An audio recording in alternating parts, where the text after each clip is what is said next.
Fl-2020 fis-sena li faqqet il-pandemija n-nefqa tal-gvern fuq sma ekonomiċi u tas-saħħa żdiedet fuq sena qabel.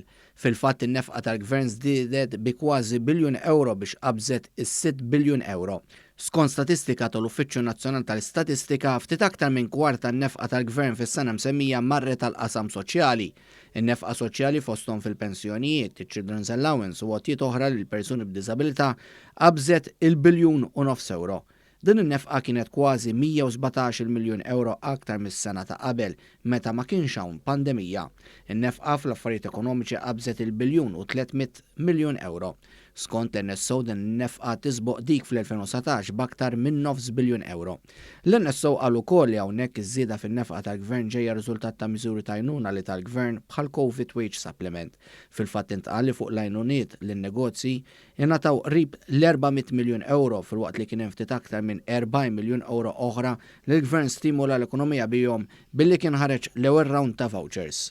In-nefqa fis-settur tas-saħħa qarbet ukoll il-biljun euro u żdiedet b'aktar minn 200 miljun euro fis-sena li faqqet il-pandemija.